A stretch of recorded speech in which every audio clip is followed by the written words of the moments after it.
Hello বন্ধুগণ, কেমন আছেন আপনারা সবাই? গতকালকে আমি কেক বানাইছি, তো এই জন্য কেকের ভিডিওটা আপনাদের কাছে একটু দিলাম। আপনারা একটু দেখে একটু লাইক করে দিবেন, কমেন্ট করে দিবেন। তো কেক তো সবাই বানাইতে পারে, এই জন্য রেসিপির কথা আর কিছু বললাম না।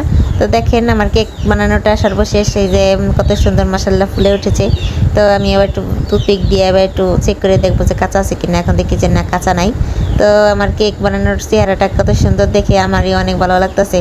আর কেক বানানোর শেষে আর আমার ভালো লাগে না, কারণ আমি কেকটা রাইখা ছাড়তে পারি না। চিলের মতো সৌমাইটা আমার কেকটার এদিক দিয়ে ওদিক দিয়ে নিয়ে একেবারে খাইয়া পুরা শেষ করে দেয়।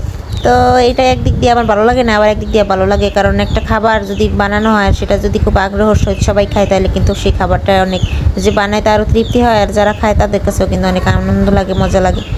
তো আমার ভিডিওটা আপনাদের কাছে যদি ভালো লেগে থাকে অবশ্যই লাইক কমেন্ট শেয়ার করতে ভুলবেন না, আর আমার চ্যানেলটিকে অবশ্যই সাবস্ক্রাইব করে দিবেন। তো ভালো থাকবেন সবাই, আল্লাহ হাফেজ।